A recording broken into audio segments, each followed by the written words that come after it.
A lot of my subscribers are coming from the DAWless side of things, but chances are some of you are also working in a hybrid studio environment, and maybe some of you even have a Push. Now, Push is a great piece of gear, but sometimes it can feel overwhelming in many ways because it can just do so much. However, this is a common feeling when using a DAW, right? I mean, that's why we love hardware gear so much, because hardware gear is so immediate and playable, or at least it should be this way. So in this video I'm gonna share with you 5 tips on how you can make your Push feel more DAWless.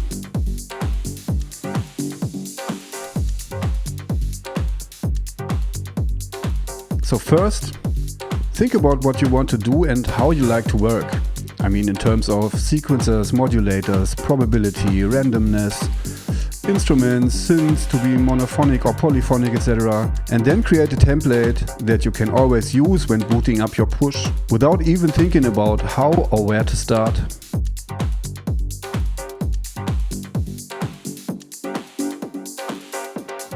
Make it so that it is as immediate as possible for you to just boot up and start to jam. So you could try to emulate your dream setup.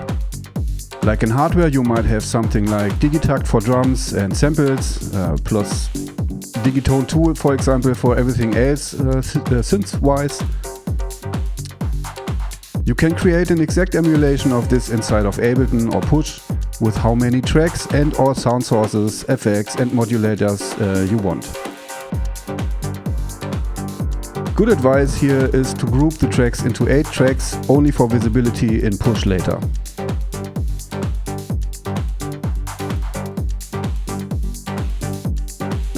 Think about what are the functions you use most on Digitakt or Digitone. Figure it out and rebuild it in Ableton. Then export to Push Standalone and expand functionality by adding more functions when you feel like you need them. You could use the new auto filter in Ableton, for example, which now has a comp filter option just like in the Digitone 2. And second, use Max for Live devices.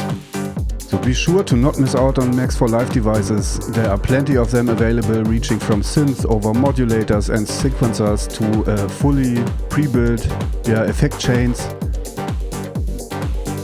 Max for Live devices can make your Push feel more, not only DAWless, but even slightly modular, I would say.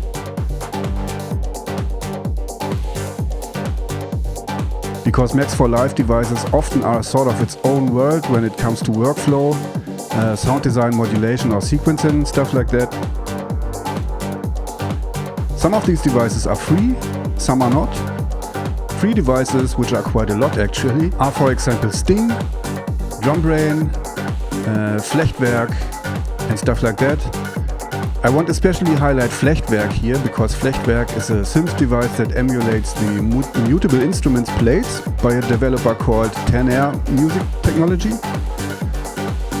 It works and sounds pretty much the same as the original, has the same hands-on and deep controls, and everything can be mapped inside of Ableton if you put it in an instrument rack. This way you can map the macro controls and enjoy tweakability while jamming. And combining it with Sting, a free Max for Live random sequence generator, can give you instant playability and generates often quite useful results.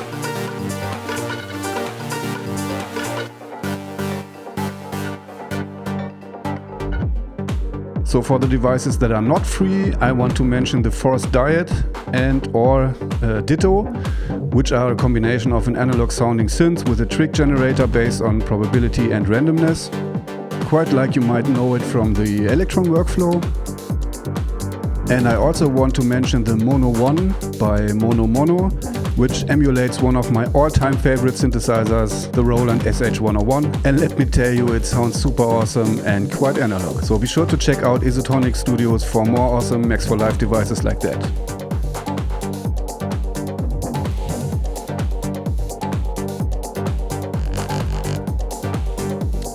Additional to this, Ableton itself has a big range of Max for Live devices and other stock devices that emulate hardware like sequencers or modulators. Also be sure to check out the new Expressive Chords device that came in the latest 12.2 update. as well as the new raw and auto filter.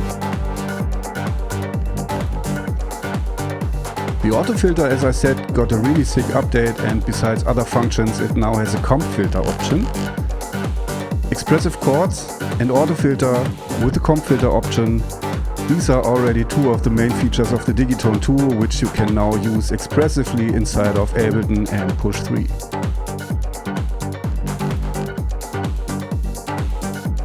Third, create macro controls.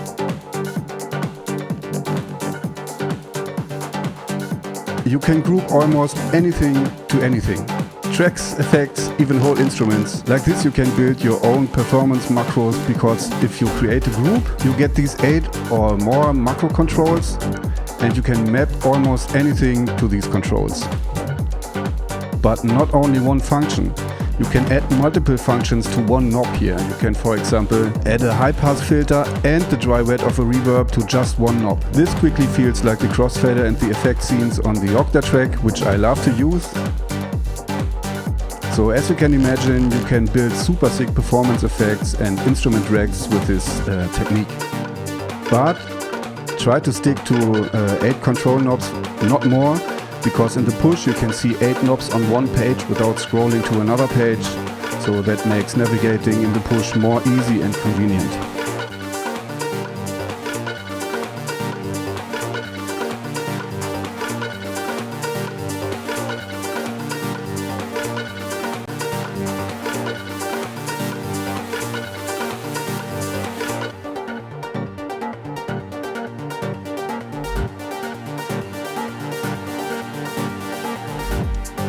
And fourth, use an external controller. I don't think I need to mention that, but be sure to add an external MIDI controller to the Push. This way you have way more deep and flexible possibilities to control multiple parameters at once while you perform. I have, for example, my kind of go-to controller, which is the Novation Launch Control XL, mapped to be the mixer and sound effects controller for my 8 main tracks inside of Push. So this way I can adjust volumes of each track and play with the sound effects like delay and reverb, for example, without having to change the layout in Push. So that's really nice. The 5th tip is hook up external gear. So yeah, last but not least, something obvious here. Start to add external gear to add even more functions and playability, and also to have more knobs to fiddle around with when you play live.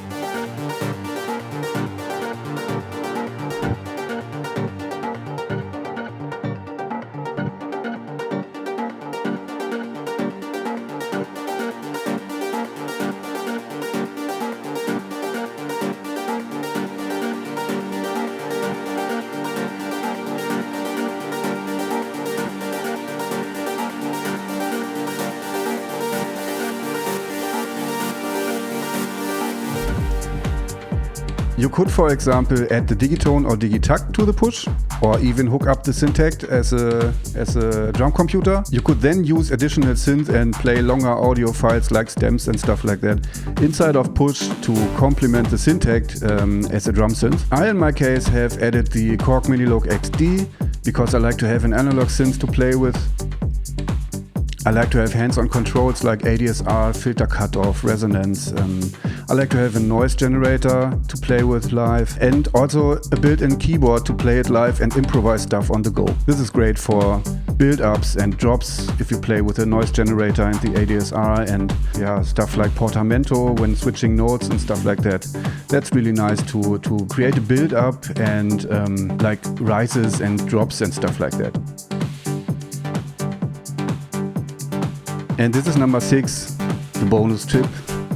Play and rehearse it like an instrument, and if you reach a point where a function is missing, go back to Ableton and add the function you need. This way you can create your dream piece of gear, I think. You can also recreate your fully existing DAWless setup inside of Ableton Push and add features your DAWless setup might not have. Or you could invent like a whole new setup just for you that fits your way of thinking like a glove. You see, Ableton Push, especially the standalone version, can feel pretty DAWless and intuitive if you prepare a few things beforehand. It can actually feel almost sort of modular if you make use of Max for Live devices. And for my part, as I discovered how much Ableton has changed in the last few years, and with addition of the Push, it's quite appealing again and really complements my workflow and just open things up. So yeah, that's it for this video. I hope I could give you a few new ideas or at least motivate you to try out a hybrid workflow for you as well. Yeah. And remember, don't create unnecessary boundaries for yourself that deprive you of opportunities. And be open to new things, I would say, and think outside the box. So that's it for me again. Enjoy your Sunday. Stay creative. Take care. Bye.